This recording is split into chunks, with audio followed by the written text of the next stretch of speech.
कंत्राटदार आहे तर त्याला आपण समक्ष बोलवून माझ्या कॅबिन मध्ये त्याला काय अडचणी आहेत हे आपण विचारणा करूयात एकदा आणि तो विषय आपण सोडू.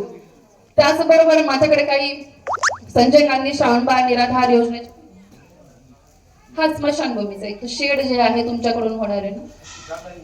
हा स्मशानभूमीसाठीचा विषय जो आहे की गेल्या 10-15 वर्षापासून बरोबर आहे ना, जागाच नाहीये आपल्याला. 10-15 नाही तर कायमस्वरूपीच नाहीये आपल्याला. तर गावठाणमध्ये तर जागा अवेलेबल होत नाहीये. आपल्याला सरकारी गायरान जमीन आहे का? अच्छा, जर एखादा कोणी शेतकरी स्वतःहून म्हणत जर असेल की मी माझी जागा द्यायला तयार आहे तर ते प्रपोजल आपण कलेक्टर साहेबांना देऊ. त्याच्या जागेचं जे काही बाजार मूल्यांकनाप्रमाणे व्हॅल्युएशन असेल त्याला ते पैसे देण्यासंदर्भाने आपण प्रयत्न करूयात. परंतु कोणीतरी पुढे यायला पाहिजे आहे. मी 2023 ला जून मध्ये जॉईन झाले होते तर तेव्हा माझ्याकडे एक व्यक्ती आले होते, इंजनगावकडचेच होते. आता ते इंजनगाव पूर्व की पश्चिम मला तर एक्झॅक्ट नाही आठवत आहे. त्यांनी मला सांगितलं की मॅडम मी माझी जमीन दानपत्र आधारे मी स्मशानभूमीसाठी देतोय. त्यांचं नाव देखील मला आठवत नाही कारण त्यावेळेला मी इलेक्शन टोकाई पूर्णाच्या इलेक्शन मध्ये बिझी होते. तेव्हा ते येऊन भेटले होते.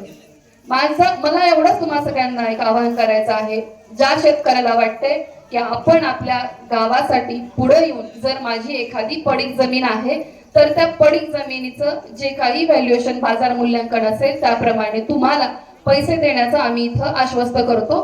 हे प्रपोजल माननीय जिल्हाधिकारी महोदय यांच्याकडे आम्हाला पाठवावं लागेल, एवढाच विषय आहे. तर स्मशानभूमीचा विषय झाला, जलजीवनचा झाला. आता विषय जो होता की माझ्याकडे जवळपास समोर असणारे 65 वर्ष वयाच्या वरील लोक दिसत आहेत, काही 70% मी म्हणेन.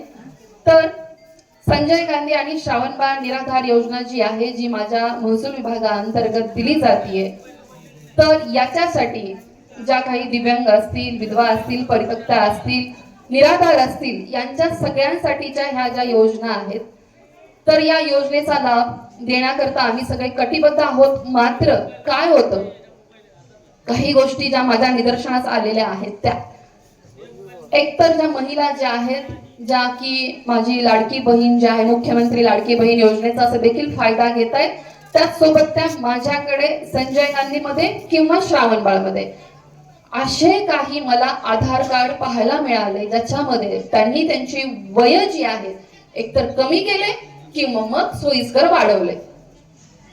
मग आता तुम्हाला अडचण येईल की नाही मला सांगा. ज्या महिलेचा फोटो पाहिल्यानंतर मला सरळ सरळ दिसतंय की ही महिला फार फार तर 50 वर्ष वयोगटातली आहे. ती सुद्धा म्हणते की मी 70 वर्षाची आहे. वयाचं प्रमाणपत्र MS यांच्या सहीचं येतं, गंगाधर काळे यांच्या सहीचं. 70 वर्ष, 71 वर्ष, 72 वर्ष का, कशासाठी? आम्हाला पण काही अडचणी आहेत आणि त्या तुम्ही सगळ्या लोकांनी समजून घेणं अपेक्षित आहे. म्हणूनच आपण जेव्हा अर्ज करतो तर तेव्हा मला माझ्या क्षेत्रीय अधिकाऱ्यांनी पडताळणी करावी की खरंच तो व्यक्ती जो आहे तो निराधार आहे का, तो त्या वयाच्या अटीमध्ये बसतोय का, त्याचं आर्थिक उत्पन्न आपण जे मेन्शन केलेलं आहे त्या याच्यामध्येच मर्यादापर्यंतच आहे का, ह्या सगळ्या गोष्टी बघून माझ्याकडे तो अर्ज परिपूर्ण यावा. कारण आता आपल्याकडे 4 इलेक्शन झाले 2023 जून 2023 पासून आतापर्यंत 4 निवडणुका पार पडल्या, ज्याच्यामध्ये कारखान्याचे 2 होते आणि लोकसभा आणि विधानसभा. तर या सगळ्या कालावधीमध्ये आमच्याकडे दुर्लक्ष जरी झालं जरी असेल तरी जानेवारी पासून महिन्याच्या महिन्याला मीटिंग्स होत आहेत. 26 जानेवारीला व्हिडिओ साहेब आणि आम्ही सगळेजण सुट्टी दिवशी आम्ही स्वतः बसलो होतो. फेब्रुवारीला मी सुट्टीवर जाण्या अगोदर जेवढ्या म्हणून माझ्याकडे फाईल्स होत्या त्या सगळ्या मी मंजूर केलेल्या आहेत आणि जिथं मला शंका वाटतीये तर तिथं मी सरळ सरळ अपात्र असं ठरवलेलं आहे.